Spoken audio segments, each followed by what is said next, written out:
Hello. Got a little microphone for you. Oh, you have? How you doing? All right, I'm good. Nice to see you. Hiya. Hi, I'm nice It's to very meet you. nice flowers you got on there. Thank you. It's lovely to meet you. Right. Hiya. Hi, lovely to meet you. I'm Lizzie from TikTok. Nice to meet you. Come on in. Thank you so much. We're huggies around here. And Ross. Hello. Oh, look at this. Yeah. Very special. Okay. Can I get like a little table or something to jump this on? Yeah. Oh, there's a little nest of tables there. Or you know what? I don't need this. Let's just simplify things. I don't need to spill coffee over that either. Right. Turn your phone off. Okay, I will. That's good. That's off. And hit your guitar. Try and practice that Renegade chord. Let me see. It goes. That's it.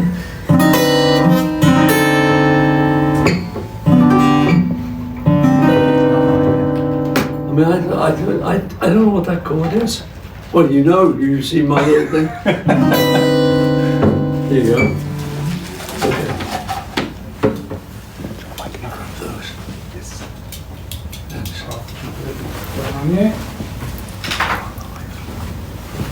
We are live. We are live. Yo!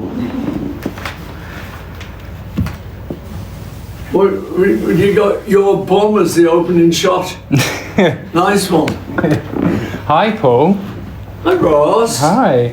Everyone, welcome. Welcome to our very first TikTok Live here with Paul. We're just going to wait for a few people to join. We've only just gone live. So if you could just drop a comment in the chat and let us know where you're tuning in from.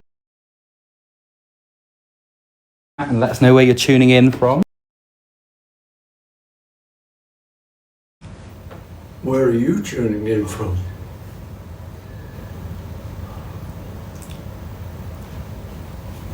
Hopefully we'll see some people commenting right now on the TikTok Live.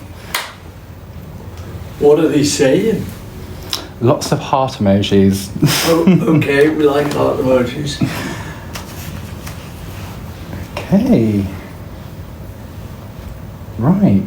I think we should start welcoming some more people in. I think I need to ask the first and most important question because TikTok would not be happy if I didn't ask this to you. Is Paul McCartney happy? Yeah, I am actually happy. I've got an album coming up and it's a beautiful day here in London where we are, sweltering, and that for Britain is pretty rare. So I'm happy, but don't get me mad. You heard that, guys. Don't make Paul mad. So shall we start with some quick fire questions to warm everything up? Yeah, so I have this is from the username Vampire Oreo, and they have asked, what is your favourite colour?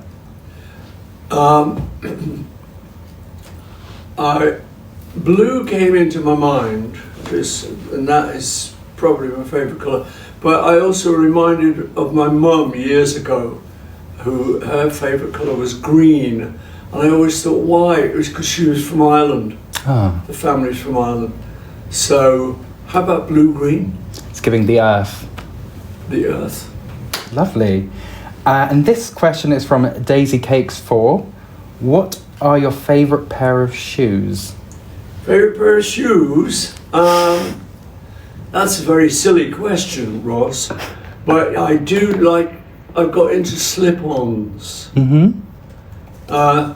Because when you go through airports and they ask you to take your shoes off, if you've got kind of lace-ups, it's like, okay, 5 minutes later you got things off. So with slip-ons, and I have a pair of black slip-ons that are my favourites at the moment. Nice. And this question's actually in from a username which is actually a load of numbers, so I won't say that out loud. But they have asked, and we're going to talk a bit about the album here. You described McCartney in 3 words: home, family, and love. How would you describe Dungeon Lane in 3 words? Memories, family, and love. There's a connection there with your first album. Yeah. Miguel is Miko asks if John could pick a song from the new album, which one do you think he would pick? Well, that's a good question. I think he might choose Days We Left Behind, because he's in it. And I've got one final question, and this question is from a special guest. So I'm going to show you, for those of you guys on the TikTok live, you won't be able to see this, but you'll be able to hear it. It is from Andrew Watt, the producer of the album. Yeah. Hey, Paul. Hey, Andrew. How are you, man? So Are you exciting. live? Everyone's getting to finally hear this record. My question for you is, why the hell are you so handsome? Oh, well, why the hell have you got a statue of some weird guy in your garden?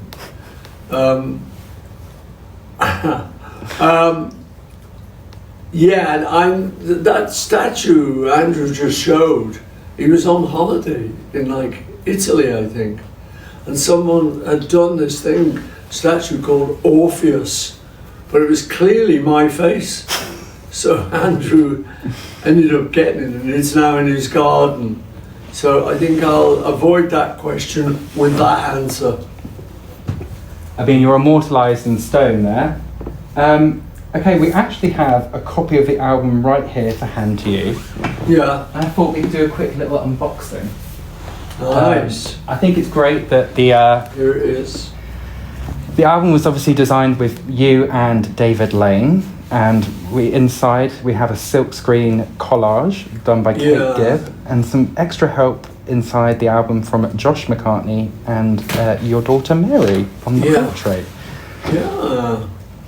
It was nice the way it all came together, really, because I asked Mary if she'd mind taking a portrait of me that we could use, because we knew Kate, the girl who did all the screen printing, would take that picture that Mary took of me and make it into that, which I love. I love the treatment. So we did that, and I was talking to David, who was going to help design the whole package and the whole album cover, and I showed him some early photographs that I'd taken when I was a teenager, I think it was, up in Liverpool, and so he said, well, we should use all of them. We should get Kate to silk screen them, screen print them all. And so the thing I like about the idea is that it means you can look at this cover forever, which is, I remember trying to,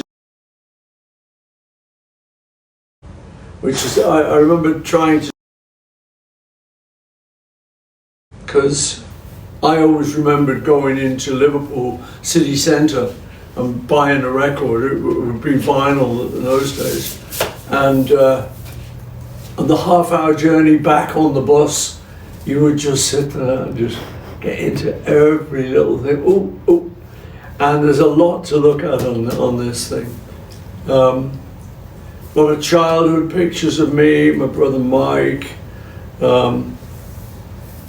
and various friends. There's John here, George, and we went on hitchhiking trips. And one of the songs on the album is just called Down South, and that's about me and George. I don't need to put it away. Me and George going hitchhiking from Liverpool down south. So I had a lot of nice memories of that, and that's all incorporated into this. And there's some Hamburg shots. I have a very important question. What is with the birds? The birds, okay, so Dungeon Lane, I was talking to David about it, And he said, well, what is it, Dungeon Lane? I said, well, where we lived in a place called Speke in Liverpool, there's like millions and millions and millions of council houses, like one of those big, house the people projects. And right next door to it, because it was right on the edge of Liverpool, you walk a mile outside our council estate, and there would be like deep countryside, and people's accents would even change. It'd be like a bit more Lancashire, Well, it's like you go back into Liverpool and so like that. All right, how you doing? Bloody Liverpool. So anyway, the way you could get out was via this lane that led down to the shore, to the Mersey shore, the River Mersey shore. And so I used to go down there often, and I had a little bird book, which is called the Observer's Book of Birds, and it had all the birds, and it's a pocket book, So I used to take that out. If I saw a bird, I'd kind of look it up and try, read about it and stuff. And my great memory, so that's what the birds are all to do with in here. So these are all birds from the Observer's Book of Birds. But my beautiful memory that I still have, every time I think about it, it's like, was seeing a skylark in a field. And I say to people, have you ever seen a skylark rise? And it's a great sight, because they go up like in a perpendicular sort of column. It's tweeting away till they get to the top, and they sort of stop, and then they sort of glide away. It's a really great sight and a great sound. They glide away to a different part of the field, and you're supposed to think, that's where the nest is. Well, apparently that's the opposite place to where the nest is. The nest's over here, and that's his job, distracting you away from the nest. Amazing. I can take that off you if you want to. Yeah. Cool then. Cool. Okay, so we have some more fan questions that have come in. We asked some of the fans ahead of the live, and this one's come from Malin. What feels most different about this new album compared to your previous ones? Did you go in with a clear vision, or did it evolve as you started writing it? To tell you the truth, I hardly ever go in with a clear version of anything. I can make it all up. I was talking to Jeff Lynne one of those days, and we were talking about how we never learned to read or write music from the Liverpool invasion and all the groups then. And I said, well, we never learned, And Jeff sort of said, no, he said, we made it up. And that's the truth, we just made it all up. And never really, we couldn't have written it down because we didn't understand notation. I think it's a good thing. I don't ever want to put kids off learning proper notation. But in our case, it was really good because it was just person to person, which there wasn't a piece of paper in between. So that if you had to learn a chord, you just had to show each other, this is how it goes. And we, in the early days, A, but then we didn't know B7. So, but we heard that there was some guy across Liverpool who knew B7. So we took the bus and went over, knocked on his door, said, excuse me, are you the B7 guy? He said, yeah. I said, can you teach it to us?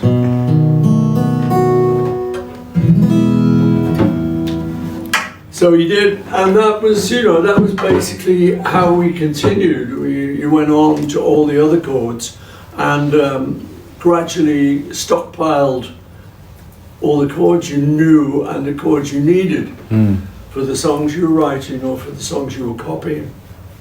I think as we've been talking about chords, we should talk about how this album started, because it's a great story, I think. Oh my gosh. Should we talk about Yeah. As You Lie There? Yeah. I went to see Andrew What somebody out there knows. Yeah, look, let's do it again. Look.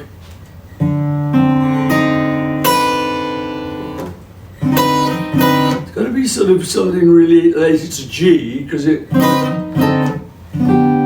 G. There you go. So, I mean, I didn't need to know what it's called, but that set us off. Yeah. So me and Andrew then started playing with those 3 chords, and it did inspire us into writing the first song on the album called As You Lie There. Well, I think as we're on TikTok Live, shall we play the first 30 seconds of the song before the album comes out so you guys can get a sneak peek as to what the album starts with?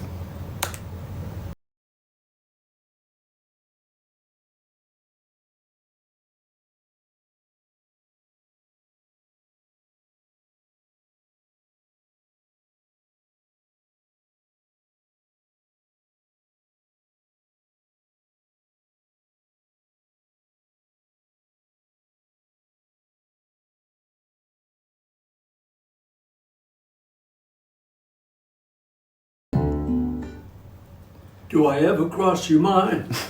Yeah, so that was it, and it was great fun, you know. It was the thing I'd said, that if I put a wacky chord in, it might inspire me, was what happened. And then the rest is history. or in 2 days' time, maybe, when everyone else can get to hear it. Yeah. I think we will also play another snippet from the album in a second. I think I've got a really good question here from xoo.annie with 2 E's at the end. If you could relive one day from the Beatles era, which would it be and why? Tough one. It is, because there's so many great days, and it depends what you mean. It could be a very little day, or it could be like hugely important day. I mean, I think what came into mind was the rooftop concert in Savile Row. I think that would be kind of pretty cool to relive that. So I'll go with that. Final answer. Okay, we'll lock that in. You can't change it now. Lock it in.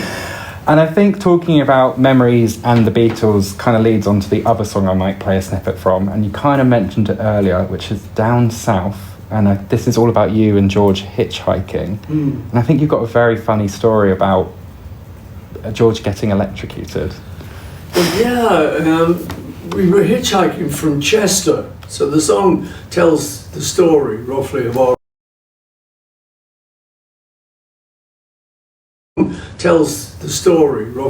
route, and we got a lorry to give us a lift down to Wales. So we were going into Wales, and we were now looking for the next ride, and along came a little old milk float, the milkman.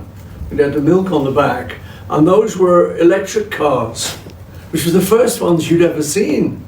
So in other words, like now, a few years ago when electric cars started to really become something serious, I assumed they all could just do about 4 miles an hour, like these little milk floats, you know.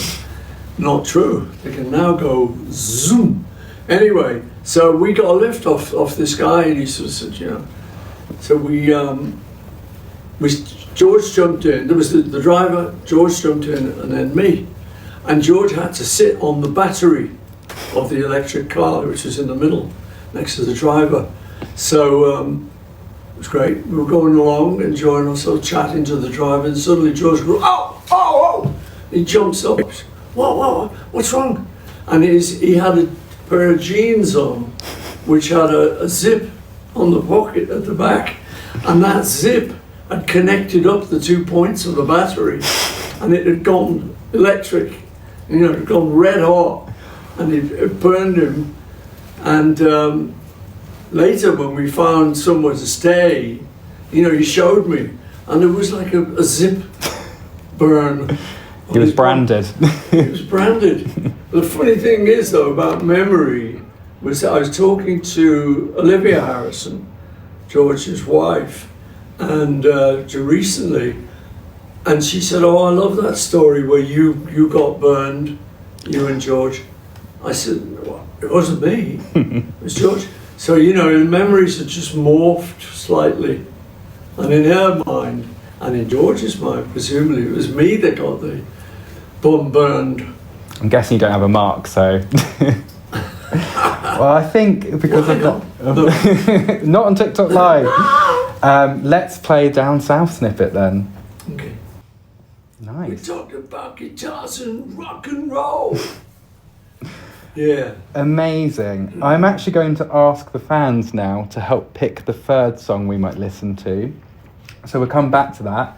And I think what I'd like to ask people tuning in to TikTok Live, would you rather hear Come Inside or Salesman Saint? So please drop a comment in the TikTok Live and we'll play that later. We've had some more questions come in as we've been chatting. And this is from Eloise Marie. Do you have a song that fans gave a different meaning to what it originally meant in the whole discography? Yeah, people sometimes mishear lyrics, and I sometimes like the mistake they think they heard better than their actual lyric. We had, with Wings, we had a song called Hi, Hi, Hi, which got banned from the BBC because it was too raunchy. But in it, there's a line, and I was in like my sort of surrealist lyric period where I would just, the words didn't have to mean very much, so I say to the girl in the song, I say, lie on the bed and get ready for my polygon. Now, so see, what's a polygon? Well, I don't know, it's like a mathematical thing. It was just kind of a joke, but then people started to hear it as lie on the bed and get ready for my body gun. I thought, well, that's better. Ready for my body gun. Come on, baby. So they completely changed the polygon into a body gun. But I must admit, I liked it. I mean, that is funny. I'm always mishearing lyrics and until I see them written down. No, it's right. Elvis Costello told me that his old manager, Jake Revere, thought the beginning of Strawberry Fields, which is living is easy with eyes closed, he thought it was living is easy with nice clothes. It's not wrong. It's not wrong. It's kind of nice. Danny, it's his birthday today. Just want to send him some love. Happy birthday, Danny. This one's from Carla Marla. If you were Prime Minister of the UK, what would you like to change? Ooh, that's a big question, that is. I would like to try and get things running efficiently for a change. People pay all their taxes and money into the government, and I don't think there's people in there that kind of quite know how to do it. I would like to get a bunch of people to work it all out and to actually make people have happier lives and have all these systems like roads and potholes and taxes, so that people could just feel a little bit better about you earn some money and you keep more of it. I mean, I don't mind too much because I get taxed at a very high rate, and I don't mind. It's I figure I'm giving back. That's not so bad. But people who don't have that much money get ripped off. So I need to fix that, and the National Health Service, and we need to fix all these things. Thank you. I've got some more questions that's coming in. The Real Kane asks, when's the last time you were in touch with Ringo? The last time I Spoke to Ringo. spoke to Ringo last week. We FaceTime each other a lot. So, and he lives in LA. So if I'm in England, he's 8 hours behind. But it's lovely, you know, him and Barbara, his missus. It's just nice to catch up, see what he's doing. And he's having a lot of success now with his country music. He's got his album out, Long something, and long time, I think. And it's really good, you know, it's great. Would you ever do country? Ringo's the country guy. He always was in the group. We were more sort of kind of rock and roll, but he was always country. He knew all the good country singers, so he could turn us on to that kind of thing. So, you know, like his first track on the Beatles album was Act Naturally, which he knew from his country scene. We never quite knew as much as he did. So so I chat to him quite regularly. Lovely boy. And I have a question from Enzo. What advice would you give to a 20-year-old Paul after making this album? Or a younger Paul? In life or in music or anything? Anything. What advice would I give? I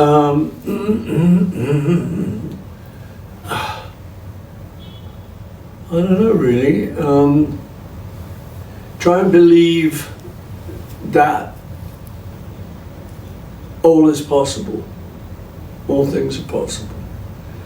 And when you choose something, apply yourself, work at it. But if it's music, play at it. But I think, you know, with a lot of people I've found, and myself and the Beatles and Wings, it was just a question of doing it a lot, you know, because you get better, you get more into it, and as you know, your confidence grows. So that's what I advise you to do, 20-year-old Paul. I have a nice question from Jaquetta. You inspired them to become veggie, and they want to ask you, what inspired you to make the album Ram? I was living in Scotland at the time, where me and Linda had gone to escape the business world that we found ourselves surrounded by, and it wasn't good. There was a guy that we didn't like who was running things, and we thought he was a crook.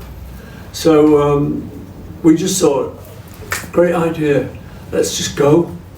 And so we went up to Scotland. So whenever they would sort of ring up and say, there's a meeting, business meeting tomorrow in London, 10 o'clock. I said, sorry, we can't, we're not there. And so it was great. So yeah, that was why we were living in Scotland. And it was on a sheep farm. So I got into shearing the sheep with a friend of ours, a guy who worked for us called Duncan, he could really do it. And he used clippers, not the sort of electric, it was old-fashioned clippers, which is a real skill. And so he showed me how to do it, and he would do like about 100 sheep in a day. I would do 10 if I was lucky, you know. But I really enjoyed it. It was great seeing how you turn the sheep over and you clip them and all that. So when I came to think of what title was going to be for the album, just the word ram came into my mind, because we'd been working with sheep. And I thought, well, it's kind of nice because it's got various meanings. Ramming on, you know, as well as the sort of strong animal thing. So it seemed to work. So that's how that came about. Lovely. I have some great questions coming in here. Andrew the Derek King asks, what is your favourite bird? Favorite bird, blackbird. Not hard to pick there. No, And it's, Jamie asks, what's your favourite song on the new album? Every song we knew about it, it's always difficult because it changes. I would say that Days We Left Behind is a big favourite of mine. But then there's one called Life Can Be Hard, which is kind of like a little bit more surprising. So that maybe would be my second choice. And then of course I'm going to go to another one, Salesman Saint, because that's about my parents. And then I'm going to go to Mama Gets By, because that's a big orchestra thing. So answer to the question probably would be Days You Left Behind. Nice. And I have another one from Sophia, and actually someone has also asked a very similar question. What do you think you would be doing if you weren't famous or were ever in the Beatles? Well, when I left school, there's always like the careers master who tells you, you're no good, you're hopeless, I see no future for you.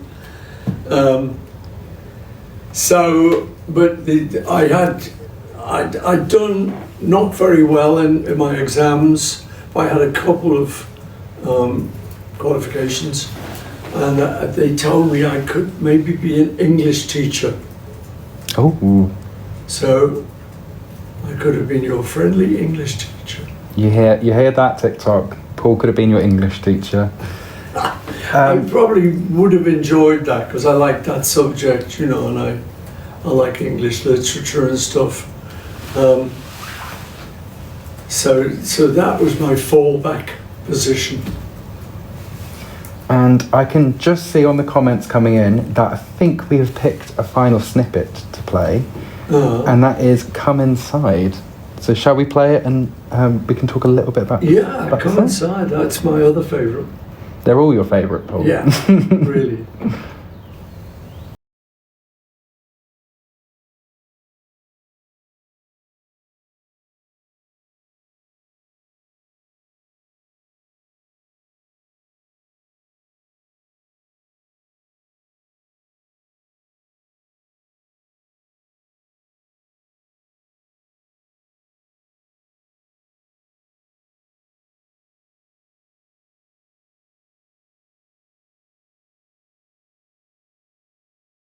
My life's an open book.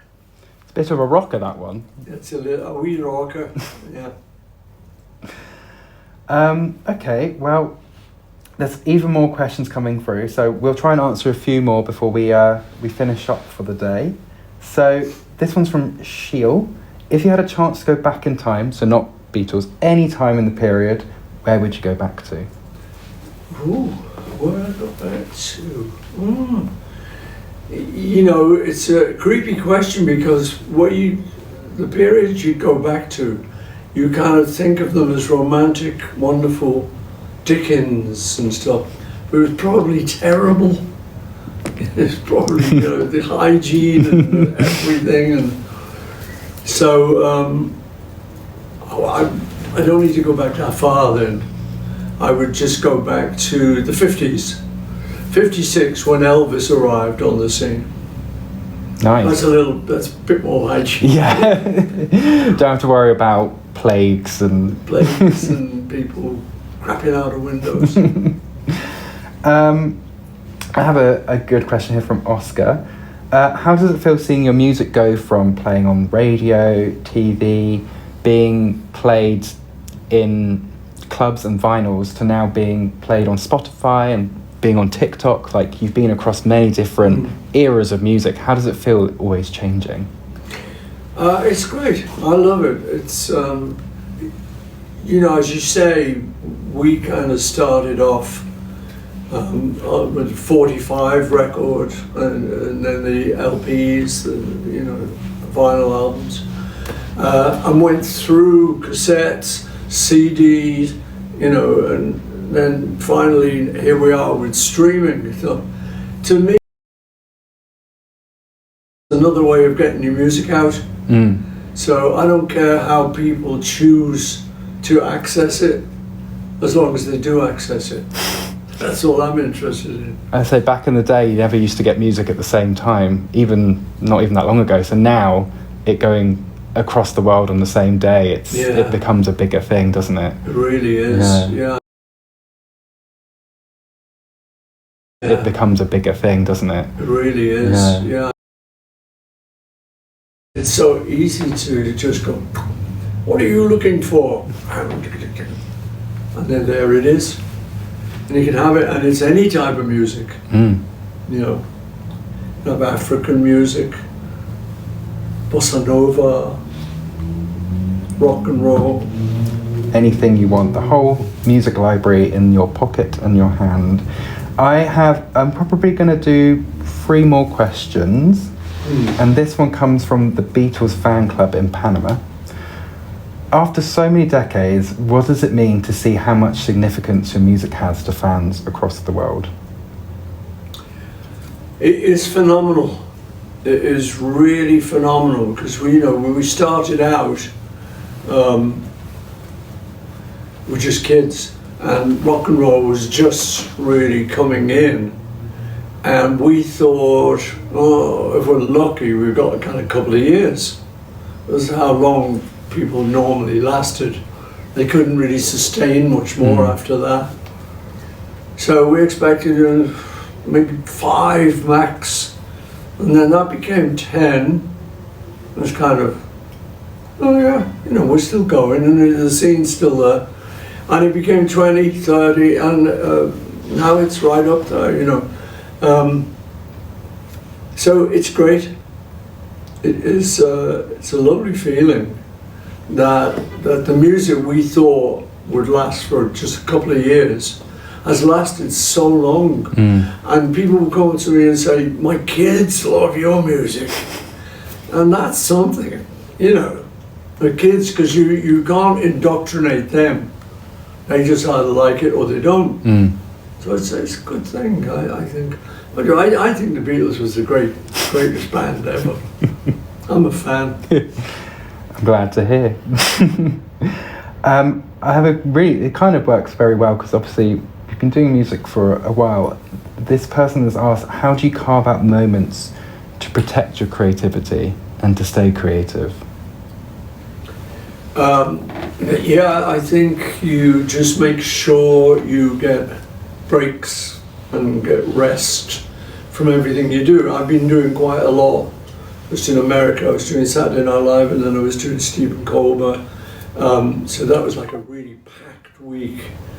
And then after that, I'll come back to England and spend some time in the countryside. And that's really nice, because then you just forget about being a songwriter or an entertainer or whatever you want to call it. And you're just yourself. And so after a couple of days of that, I start getting itchy. I start wanting to play a bit of guitar or a bit of piano. So I wait. I don't rush it, and I don't sort of sit down, I've got to do this. I just sort of wait for that moment when I've got enough time and I'm feeling kind of rested. And then something arrives. Something will happen. If you're always creative, it will never. You can't stop it. And I think sometimes it is good to have a break to inspire. Yeah, no, I think that's the thing. I think that's what makes it more pleasant. You don't try and do it all the time. Just try and take a little break from whatever it is you do, because otherwise it gets boring. You really don't want it to get boring. You don't want yourself to be bored of what you're doing. You want to still feel very fresh about it, I mean, this year alone, obviously we've got this new album dropping.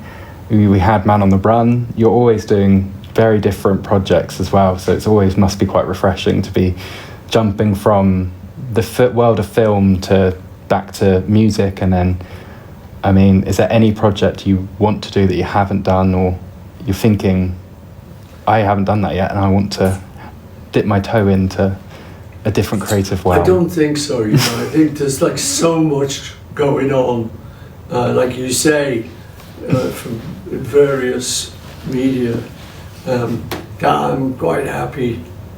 I can't think of anything, I start to think, painting, because I used to have a lot of time for painting. I don't have much time now because there's a lot of music now. But I think there's so much going on, so much happening. Least of all is releasing a new album. This is your least important project. Doing all of this,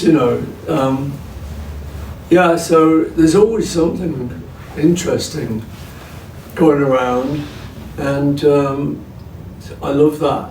I love that it doesn't get boring, because 1 minute you're doing a sketch on Saturday Night Live in America or something, pretending to be Nigel the mechanic, and next minute you're not. You're doing, you're hanging out on the farm, or